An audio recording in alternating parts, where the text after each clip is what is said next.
নমস্কার, গ্রামীণ কৃষি শিল্প সমাচার পেজে আপনারা বরাবরই যেমন চোখ রাখেন, আজকে চোখ রাখুন দেখাবো কাকদ্বীপের সব থেকে গুরুত্বপূর্ণ অফিস, ইলেকট্রিক অফিস, যেখানে বিল জমা দিতে গ্রাহকরা আসেন। আর সেই বিল জমা দেওয়ার সময় তাদের কি পরিস্থিতি হয় দেখুন, হাতে করে বিল নিয়ে আসছে। আর এই যে একেবারে অফিসের মুখে ঢোকার মুখেই আপনারা বুঝতে পারছেন যে কি অবস্থা গ্রাহকদের। এইভাবেই যখনই বর্ষা হয় জল নিকাশির হাল যে বেহাল, অর্থাৎ এই যে গ্রাহকরা আসছে তারা এই জল আপনি পেরিয়ে পেরিয়ে বিল দিতে গেছিলেন, সমস্যা কি হয়? এই তো জল তো মানে নোংরা গুরুত্বপূর্ণ অফিস, নোংরা জল, পচা জল, একটা গুরুত্বপূর্ণ অফিস, এরকম করে যাওয়া আসা মানুষ, সাধারণ মানুষকে যে হ্যাকেল পেতে হচ্ছে, কাকে বলবো? জল বেরোনোর কোনো জায়গা নেই। জল লিখা যদি সব আটকে দেয় আর জল কোথা দিয়ে বেরোবে? কিন্তু এটা তো সবথেকে গুরুত্বপূর্ণ অফিস, সব থেকে তো গুরুত্বপূর্ণ অফিস, কিন্তু আপনি যদি বিল না জমা দেন কালকে তো আপনার লাইন কেটে দেবে। হ্যাঁ, কেটে দেবে। এইভাবেই আসতে হয়। এই তো আমাদের দেশের হাল। কি নাম আপনার? আমার ডাক নাম মতি লস্কর। তো অর্থাৎ বুঝতেই পারলেন যে এইরকম একটা জায়গাতে আমি যারা ওই যে আসছে দেখেছেন, একটু ছবিটা দেখান। অর্থাৎ বুঝতে পারছেন যে এইরকম একটা ইলেকট্রিক অফিসের একেবারে সামনে যারা গ্রাহকরা অফিসে গিয়ে বিল জমা দেন তাদের যে কি পরিস্থিতিটা হয় আপাতত এই দেখে বুঝতে পারছেন। অতি ভারী বৃষ্টি হচ্ছে এটা যেমন ঠিক, কিন্তু এই যে নিকাশি ব্যবস্থা, কয়েকদিন আগেই আমরা বিভিন্ন জায়গার ছবি দেখিয়েছিলাম যে বিভিন্ন জায়গায় জমে ঢাকা জল যে কতটা অস্বাস্থ্যকর পরিবেশ তৈরি করতে পারে। অর্থাৎ আপনারা সবাই বুঝতে পারছেন। এই যে মাসি আসছে, জিজ্ঞাসা করব যে এইরকম বিল জমা দিতে গিয়ে কি সমস্যা হচ্ছে, এই যে জল পেরিয়ে পেরিয়ে, এবং এখানে পচা মানে জলের অবস্থা দেখলে বোঝা যায় যে জলটা কতটা কি অবস্থা। বিল জমা দিতে গেছিলেন? না, বিল জমা দিতে গেলেন, মিটার ক্যান্সেল করতে গেছি। মেটাল ক্যান্সেল করতে গেছিলেন, হ্যাঁ। কিন্তু এই জলে হেঁটে হেঁটে যেতে হচ্ছে আর কি। জলে হেঁটে হেঁটে যেতে হচ্ছে, মানে এইরকম একটা পরিস্থিতি। এরকম প্রচুর জলের পরিস্থিতি। কি নাম আপনার? কি নাম? আমার রত্না দাস। তো চলুন, আপনি তো গাড়ি নিয়ে আসছেন, চলে আসছেন, এদিকে আসুন। এইরকম একটা পরিস্থিতি, জল নিষ্কাশনী ব্যবস্থা হাল খারাপ, কি বলবেন? যদি এইরকম একটা গুরুত্বপূর্ণ অফিসে গ্রাহকরা বিল দিতে জমা দিতে আসেন, সামনে যদি তাদের এই হাল হয়। এই তৃণমূলের 15 বছরের এই বেহাল দশা, এই সরকার তো সবে নতুন এসছে। তো এই যে পরিস্থিতি, আপনারা যখনই যাচ্ছেন এইরকম একটা নোংরা পচা জলে তো আপনাদের যেতে হচ্ছে। হ্যাঁ, যেতে হচ্ছে। এইরকম অবস্থা, অফিস ঘাটের এইরকম অবস্থা, বেহাল দুর্দশা। ড্রেনেজ নেই, নেই, পানির নিকাশি নেই। মানে কি হবে এইরকম যদি পরিস্থিতি? একটা গুরুত্বপূর্ণ অফিস তো, ইলেকট্রিক অফিস মানে কাকদ্বীপের সব থেকে গুরুত্বপূর্ণ অফিস, যেখানে বিল না জমা দিলে সাব ডিভিশন অফিস, মহকুমা অফিস, হ্যাঁ, সেক্ষেত্রেও এইরকম পরিস্থিতি। কি চাইছেন? এই জিনিসটা পরিবর্তন হোক। কি নাম আপনার? আমার নাম সায়েদ আলী মোল্লা, কাকদ্বীপের বাড়ি, কোয়াবেড়িয়া, কাকদ্বীপে, রবীন্দ্রজীবিতে বাড়ি। অর্থাৎ বুঝতেই পারছেন যারা দর্শক তারা বুঝতে পারছেন যে এইরকম একটা পরিস্থিতি। আমি যদি পরিস্থিতিটা না দেখাতাম, আর আমি কি এই জলে যাব? তো দাদাকে বলবো, ক্যামেরাটা যারা ধরে রেখেছেন, একটু যদি একটুখানি কষ্ট করে আমার জন্য যদি এতক্ষণ সময় দিলেন, তো চলুন, দাদাকে বিরক্ত করব না, আমি নিজেই ধরে নিচ্ছি। তো এইরকম একটা পরিস্থিতি দেখুন, দর্শক যারা দেখছেন তারা বুঝতে পারছেন। আমি অফিসটার এই জলে আমারও যদি প্যান্টটা ভিজবে, তো চলুন আমি জলে, এই ভেজা জলেই যেতে যেতে দেখাই আপনাদেরকে। আমি একটু প্যান্টটা তুলে নিয়ে দেখাচ্ছি। বুঝতে পারছেন, এই হচ্ছে ইলেকট্রিক অফিস, যার হাল কিনা একেবারে বেহাল।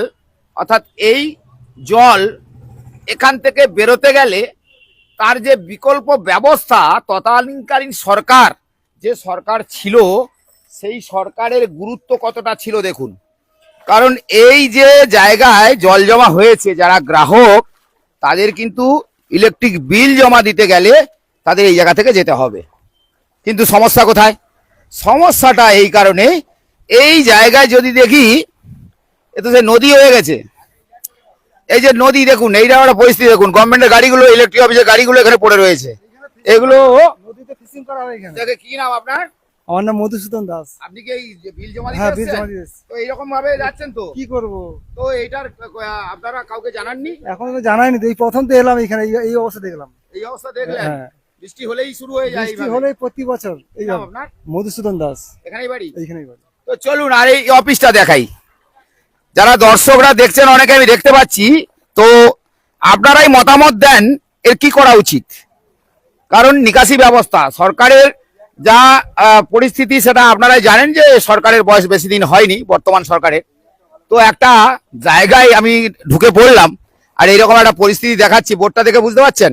আর এই দেখুন ইলেকট্রিকের সব থেকে মানে বিপজ্জনক যেটা হয় সেটা হচ্ছে ইলেকট্রিক অফিসের তার, যেটা আমরা কি বলতে পারি বৈদ্যুতিক তার মানে কতটা ভয়াবহ হতে পারে। তো সেক্ষেত্রে এই যে পরিস্থিতি যেটা দেখাচ্ছি সরাসরি, এইরকম পরিস্থিতি কি আপনার বরাবর থাকে? হ্যাঁ, বরাবর বলতে একটু বর্ষা হলেই কাকদ্বীপ ডিভিশন ডুবে যায়। তো স্যার আমরা নাইট মোবাইল ভ্যানে জব করি, তো রাত্রিবেলা গাড়ি আমরা ঢুকাতে পারছি না, এমন অবস্থা। একটু তো কমেছে, আগের দিন পুরো এতটা জল। তো আপনি ওইদিকে চলুন, কি অবস্থা, পুরো এখনই ডুবে যাবেন, এতটাই জল, গাড়ি আসতে পারছে না। সবসময় মুখী হয়ে থাকি আমরা, এতটাই পরিমাণে জল জমে যায় সে বলার মতন না।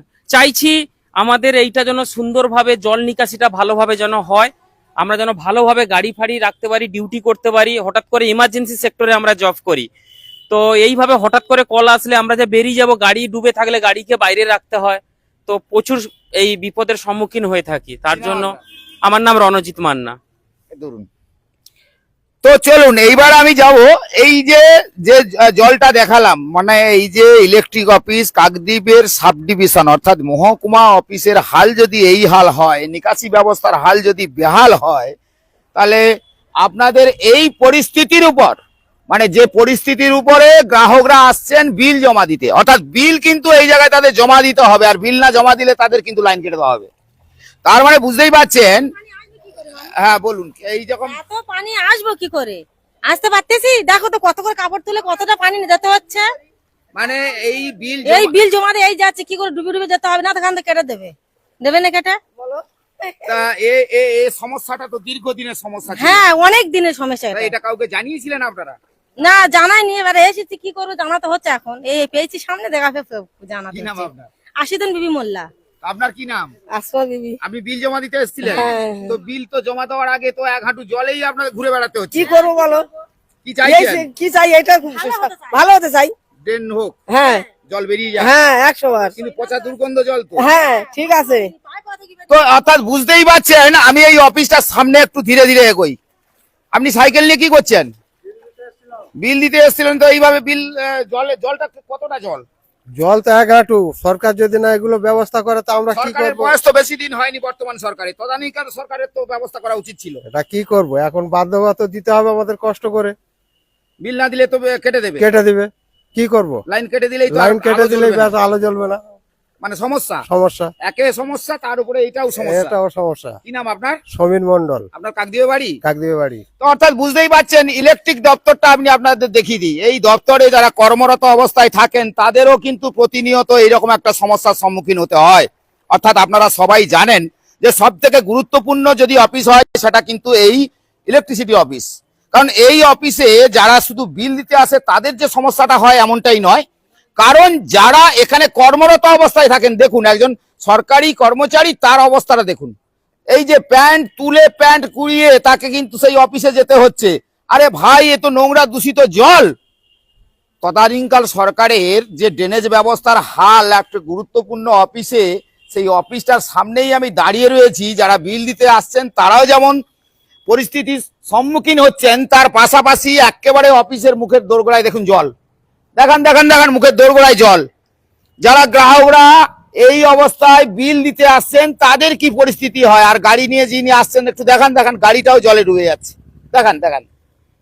যারা দর্শক দেখছেন, আমি বুঝতে পারছি আপনারা মতামত দেন কি করা উচিত, একটা গুরুত্বপূর্ণ অফিসে কি করা উচিত, এটা কি করা উচিত? অফিস বন্ধ করে দেওয়া উচিত। অর্থাৎ এইরকম একটা পরিস্থিতিতে যদি প্রাকৃতিক দুর্যোগ হয়, অতি ভারী বৃষ্টি হয়, সেক্ষেত্রেও কিন্তু এরকম একটা সমস্যার সম্মুখীন হতে হয়। এখানকার যারা ইলেকট্রিসিটি দায়িত্বে যারা কর্মরত অবস্থায় থাকে তাদের যেমন সমস্যা হয়, যারা গ্রাহকরা আসেন তাদেরও ক্ষেত্রে একই সমস্যা কিন্তু, কারণ তাদের বিল যদি না জমা পড়ে তাদের ইলেকট্রিসিটি কেটে দেওয়া হবে। তো সেক্ষেত্রে সরকারি নিয়ম অনুযায়ী যা বিধিনিয়ম রয়েছে সেই নিয়ম মেনে যদি করতে হয়, তাহলে ড্রেনেজ ব্যবস্থা অবিলম্বে যদি না করা হয় তাহলে পরিস্থিতির সম্মুখীন হতে হবে সবাইকে। তো অর্থাৎ বুঝতেই পারছেন, এই দেখুন বিল জমা দিতে আসছেন কিভাবে, এই জল করে করে জলে এইভাবে আসছেন কেন? এইভাবে আসছেন কারণ বিল তো জমা দিতেই হবে। কি আর করব, দিতেই তো হবে, আমাদের তো দরকার না, প্রয়োজন না। মানে এই তো গঙ্গা নদী বইছে, কি আর করবো, এটা দেখতে তো পাচ্ছি। গুরুত্বপূর্ণ অফিস, হ্যাঁ জানি তো, তো জল বেরোচ্ছে না তো কি করবো, প্রশাসন তো কিছু করছে না। প্রশাসন কি বলতে, এ তো সরকারি তদানীন্তন সরকার যখন ছিলেন ড্রেনেজ ব্যবস্থা করেনি। সেটা আমরাও কি করে বলবো বলুন তো, মানে জল না বেরোলে এইরকমই দুর্ভোগে ভুগতে হবে আপনাদের, এ করতে হবে, করার কিছু নেই, আমরা সাধারণ মানুষ তো। আর বিল না জমা দিলে তো লাইন কেটে দেবে। লাইন কেটে দেবে, ফাইন চাপাবে, কি করবো। কি নাম আপনার? শুভঙ্কর শুভঙ্কর কি সিং। অর্থাৎ বুঝতেই পারলেন যে এই গঙ্গা নদীর মতো নদী, অথচ পাশে রয়েছে মুড়িগঙ্গা নদী, হুগলি, বে অফ বেঙ্গল, বঙ্গোপসাগর পাশে রয়েছে। অর্থাৎ আপনার এখান থেকে যদি ড্রেনেজ ব্যবস্থা করে দেওয়া হয় কানলাগিনী নদী হয়ে বে অফ বেঙ্গলে কিন্তু এই জল চলে যেতে পারতো, কিন্তু তার কোনো বিকল্প ব্যবস্থা করা হয়নি তদানীন্তন সরকার যারা দায়িত্বে ছিলেন। তারা এমনই কাজ কি করেছেন, অবস্থাটা আমি শুধু অফিসটা সামনে থেকে দেখালাম, আরেকটা অফিসের পাশাপাশি দেখাচ্ছি। দেখুন, এই যারা সরকারি কর্মচারী, যারা সরকারি অফিসে, এই অফিসে আসতে হয় তাদের যদি এই পরিস্থিতি হয়, তারা কি সময় মতন অফিসে আসতে পারবে? আর আমি তো এই পচা নোংরা জলে আপনাদেরকে সরাসরি লাইভটা দেখাচ্ছি। যারা দর্শক দেখছেন, আপনারাই মতামত দেন, আপনারাই ঠিক করুন যে এই অফিসের এই যা পরিস্থিতি রয়েছে কি করা উচিত। অর্থাৎ যারা দর্শক দেখছেন, আমি একটু অফিসের ভিতরে আস্তে আস্তে করে যাই। এ তো জল একদম পুরো জমা হয়ে গেছে, আপনারা আসেন কি করে? কিছু করার নেই, চাকরি করেন মানে আপনারা সব বলতে হবে তো, আপনারা কোথাও জানান নেই না। জুতো খুলে দিচ্ছি, কারণ জুতো ও তো জল আছে, ও তো আরো সমস্যা হয়ে যাবে। যাই হোক, এইরকম একটা ভয়ঙ্কর পরিস্থিতিতে আমি যিনি দায়িত্বে আছেন, যেহেতু দর্শকরা সরাসরি দেখছে, আমি দর্শকদেরকে বলবো যে আপনারা যারা দেখছেন গ্রামীণ কৃষি শিল্প সমাচার পেজে, আপনাদেরকে বলবো যে আপনারা মতামত দিন যে কাকদ্বীপের ভয়ঙ্কর একটা অফিস, ভয়ঙ্কর মানে পরিস্থিতি, অফিসের সামনেই যেভাবে জল। আচ্ছা, এইভাবে যদি জল থাকে, গ্রাহক যারা আসছে তাদের তো বিল জমা দিতে হবে, বিল তো কেটে, বিল জমা না দিলে তো কেটে দেবেন। হ্যাঁ সে তো অবশ্যই, কিন্তু সবচেয়ে বড় কথা হচ্ছে আমাদের এখানে পাশে একটা ক্লাব আছে। আগে কিন্তু এটা এই অবস্থা ছিল না, 5 বছর আগে কিন্তু এখান থেকে জল নিকাশি ব্যবস্থা ছিল। বর্তমানে এই আপনি আমাদের যে এই পাঁচিল দেখতে পাচ্ছেন, আপনাকে একটু দেখায়, আপনি আরো ক্লিয়ার হবেন। হ্যাঁ, একটু দেখান দেখান দেখান দেখান দেখান। বুঝতেই পাচ্ছেন আমি যিনি কর্মরত অবস্থায় আছেন, ওনারা কিভাবে আসে, প্যান্ট তুলে, কি পরিস্থিতি বুঝতে পারছেন। মানে এটা তো ভয়ঙ্কর পরিস্থিতি। দেখতে পাচ্ছেন কি অবস্থা, আমাদের মানে জীবন বাজি রেখে কিন্তু আমরা এই ইয়ার্ডের মধ্যে এই 33,000 লাইন 1,32,000 থেকে এখানে এসছে। তো এখানে আমাদের জীবনের বাজি রেখে আমাদের কাজ করতে হয়। প্রতি মুহূর্তে আমরা মানে মৃত্যু ভয়ে আমরা ভীত হয়ে থাকি। তো আমাদের এই যে পাঁচিলটা দেখতে পাচ্ছেন, ওই পাঁচিলের পাশে একটা ক্লাব আছে, ওখানে আমাদের ড্রেনেজ ব্যবস্থা ছিল, ওখান থেকে ড্রেন জল বেরিয়ে যেত। কিন্তু বর্তমানে ওই ক্লাবরা ওখানে মাটি ফেলে পুরো বন্ধ করে দিয়েছে। এখান থেকে যে টোটাল যে জলটা নিকাশি ব্যবস্থাটা টোটালি বন্ধ করে দিয়েছে, যার জন্য কিন্তু এই জলের এই কন্ডিশন। কিন্তু এটা তো সব থেকে গুরুত্বপূর্ণ ডেঞ্জারাস জায়গা। অবশ্যই এটা আমাদের প্রশাসনিক ভাবে যদি সহযোগিতা না করে, কিন্তু আমাদের দিনের পর দিন এই অবস্থায় পড়ে থাকবে। আর আমরা প্রতি মুহূর্তে এই যে এত বড় এরিয়া টোটাল পাওয়ারটা আমরা এখান থেকে দিই, সেক্ষেত্রে কিন্তু পাওয়ার ইন্টারাপশন হওয়ার সম্ভাবনা আছে। তো যত দ্রুত জল নিকাশি ব্যবস্থা করা যায় সেটা প্রশাসনের কাছে আমরা অনুরোধ করছি, যাতে দ্রুত। আপনারা লিখিত দিয়েছেন? দেখুন, আমি তো এখানে একজন স্পেশাল অপারেটিং অ্যাসিস্ট্যান্ট, আমার উপরে ডিএম আছে। এবার প্রশাসনিকভাবে কি করেছে না করেছে আমার ঠিক জানা নেই, ওকে, আমি বলতে পারবো না। কিন্তু আমরা সবাই বলেছি, উনিও তো এখানে ডিউটিতে আসছে, তো উনিও তো দেখছেন এইরকম একটা পরিস্থিতি দেখছে, সেখানে বলতে হবে না? কি করা যাবে। বিপদ হচ্ছে যে এই বিদ্যুৎ, এই ইলেকট্রিসিটি, এখানে যদি কোনো দুর্ঘটনা ঘটে যায় দায় কে নেবে? সেটা এবার প্রশাসনের কাছে আমাদের সবার এই আপনার চ্যানেলের পক্ষ থেকে জানাচ্ছি, যাতে দ্রুততার সাথে জল নিকাশি ব্যবস্থা করা যায়। সেটা একটু যদি করা যায় খুব উপকার হব, আমরা উপকার যেমন হব, এই আশপাশে যত গ্রাহকরা উপকৃত হবে। দেখুন, এখানে শোল মাছের ছানা চড়াচ্ছে, মানে এটা তো ভাবতে পারছো এটা সাবস্টেশন, ঠিক আছে। কি নাম আপনার? আমার নাম তপন নস্কর, ঠিক আছে। আপনি এই অফিসে দায়িত্বে রয়েছেন? হ্যাঁ, আমি স্পেশাল অপারেটিং অ্যাসিস্ট্যান্ট। আরে দর্শক যারা দেখছেন, দর্শকদেরকে বলি আমি একটু শোল মাছের চারা দেখাই। দেখেন, এটা শোল মাছ, দেখেন তো শোল মাছ, এই যে শোল মাছ দেখুন, এই দেখুন শোল মাছ এখানে বাচ্চা ছেড়ে দিয়েছে। একটু যান একটু দেখান, আস্তে আস্তে করে যান, আস্তে আস্তে করে যান। এই দেখুন, মানে এখানে মাছ চড়ছে। বিদ্যুৎ দপ্তরে বিদ্যুতের যে পরিস্থিতি, সেখানে এতটুকু তার লিকেজ হয়ে গেলে যে দুর্ঘটনা ঘটে যেতে পারে, সেখানে দিব্যি মাছ মানে শোলের বাচ্চা চারা, শোল মাছ তো বাচ্চা চারা ছেড়ে দিয়েছে অলরেডি, সেই শোল মাছের চারা দেখুন, এই দেখুন দেখুন দেখুন দেখুন দেখুন। অর্থাৎ বুঝতে পারছেন যে এই বিদ্যুৎ দপ্তরের হালটা এই মুহূর্তে কি অবস্থায়। অর্থাৎ যারা দর্শক আপনারাই মতামত দেন, আমি তো ঢুকে পড়লাম, যদি না এই জায়গায় ঢুকে পড়তাম তাহলে তো বুঝতে পারতাম না যে এখানকার পরিস্থিতি কি রয়েছে।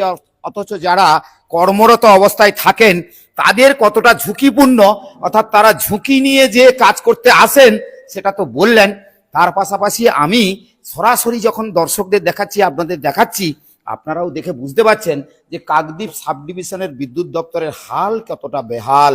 এটা যদি আমি সরকারের কাছে, বর্তমান সরকারের কাছে আবেদন করব যাতে এই মুহূর্তে এই বিদ্যুৎ দপ্তরের জল যাতে করে বের করানোর ব্যবস্থা করা হয়, তাতে হয়তো দেখা যাবে যারা গ্রাহকরা তারাও নিরাপদে আসতে পারবে এবং অফিস কর্মী যারা রয়েছে তারাও নিরাপদে আসতে পারবে। কারণ এইরকম একটা পরিস্থিতি যেটা আমি চোখে দেখালাম, এখানে পচা নোংরা জল, আর সেই জলেই কিন্তু তাদের আসতে হচ্ছে। আর মানে বুঝে নিচ্ছেন, বুঝতে পারছেন। আর দেখালাম তো শোল মাছ চড়ছে, আর বাথরুমের ভেতরে জল, মানে কি পরিস্থিতি। এটা তো আমি না আজকের আপনাদের দেখালে আপনারা দর্শকরা বুঝতেই পারতেন না যে এইরকম একটা পরিস্থিতি। কাকদ্বীপ মহকুমার বিদ্যুৎ দপ্তর, যে দপ্তরটা 24 ঘন্টা আপনাদের জন্য পরিষেবা দেয়, সেই দপ্তরের হাল যদি বেহাল হয় তাহলে কি হতে পারে। আপনারাই মতামত দেন, জনগণের কাছে আমাদের বার্তা, আপনারাই মতামত দেন। আপনাদের কাছে একটাই প্রশ্ন থাকলো যে আগামী দিনে যদি বিদ্যুৎ দপ্তরের হাল যদি এইভাবে হয় তাহলে সাধারণ গ্রাহক থেকে শুরু করে যারা অফিস কর্মী তাদের কি অবস্থা হতে পারে। অবশ্যই আপনারা ভিডিওটা এতক্ষণ দেখলেন আর আমি আপনাদের সামনে তুলে ধরলাম। সবাইকে বলবো যে এই ভিডিওটা বেশি বেশি করে শেয়ার করুন এবং বেশি বেশি করে লাইক কমেন্ট করুন এবং ইউটিউবে আপনারা সাবস্ক্রাইব করে বেশি বেশি মানুষের কাছে পৌঁছে দিন যে এই মুহূর্তে কি পরিস্থিতি রয়েছে। আমি আরেকবার যাবো ওনার কাছে। আমি স্যার আপনাকে বলতে চাইছি, আপনি একটু এদিকে আসুন। আমাদের যে এই যে জল যে আছে, তো ড্রেনেজ যে আছে ওখানে ক্লাবের কাছে ওইখানে ব্লক করে দিয়েছে, তো ওইটা যেন একটু ব্যবস্থা হয়। প্রশাসনকে অনুরোধ করছি, আমাদের যে এখন ইলেকট্রিক্যালের মন্ত্রী শুভেন্দু বাবু স্যারকে আমি বলছি, অনুরোধ করছি স্যার, আমাদের যা অবস্থা, এটা হচ্ছে Kakdwip division, Kakdwip electric office. আমাদের সাহেবরা যে এখান থেকে যে আসে, আমি দেখাতে চাইছি, ওনারা সাহেবরা তো এসে বিভিন্ন রকম ইলেকট্রিসিটি ডিপার্টমেন্টেই যেতে বসতে হয়, কাজে বসতে হয় কম্পিউটারে। ওনাদের যে জল পেরিয়ে যেতে হয় এ তো ভয়াবহজনক, কারণ ওনাদেরও বিপদ, মারাত্মক ওনাদের বিপদ। কারণ ওনারা এই এখান থেকে এসে এই জল পেরিয়ে পেরিয়ে উপরে ডিভিশন আছে, তো ওখানে ওনারা যান, কারণ এই জল অবস্থায় গেলে যে কোনো ইলেকট্রিসিটিতে বিপদ ঘটতে পারে। তো আমি রিকোয়েস্ট করছি, ইলেকট্রিক অফিসে জল জমে থাকা মানে সব থেকে বিপজ্জনক, যে কোনো মুহূর্তে ভয়াবহ দুর্ঘটনা হতে পারে, যেটা আমরা প্রতিটা কনজিউমারকে আমরা সচেতন করে রাখি, সাবধান করি। সেই জায়গায় যদি আমাদের এই অবস্থা হয় তাহলে কি করব স্যার। আমি হাত জোড়ো করে বলছি আমাদের শুভেন্দু স্যারকে, শুভেন্দু বাবুকে, আমাদের যে এখন ইলেকট্রিকের মন্ত্রী, আমাদের যে এখন মন্ত্রী আছেন, ওনাকে হাত জোড়ো করে বলছি স্যার আপনি একটু দেখুন আর বেশি বেশি করে শেয়ার করুন আমাদের কাকদ্বীপ ইলেকট্রিক অফিস ডিভিশন। অর্থাৎ বুঝতেই পারলেন যে এই যে কর্মরত যারা এখানে অফিস, যারা দিনের পর দিন এই কর্মের সঙ্গে যুক্ত, অর্থাৎ অফিসে তারা কাজ করেন, তারাই কিন্তু তাদের বক্তব্য বললেন আর আমি এতক্ষণ ভিডিওটা আপনাদের দেখালাম। অর্থাৎ সব মিলিয়ে বুঝতেই পারলেন যে কাকদ্বীপ ইলেকট্রিক অফিসের হাল কতটা বেহাল, নিকাশি ব্যবস্থা কতটা বেহাল। আর এখানে যদি আপনি নৌকো চালান তো নৌকো চলবে আর গাড়ি চলবে না, এমন একটা পরিস্থিতি। অর্থাৎ গ্রামীণ কৃষি শিল্প সমাচার আপনার পাশে, আপনার এলাকায় যে সমস্ত খবর তুলে ধরে, আজকেরও আমরা খবরগুলো তুলে ধরলাম। নিশ্চয়ই আপনাদের কেমন লাগলো, ভিডিওটা বড় করবো না, বেশি বেশি করে লাইক কমেন্ট শেয়ার করে অবশ্যই আমাদের জানাবেন। সবাই ভালো থাকবেন।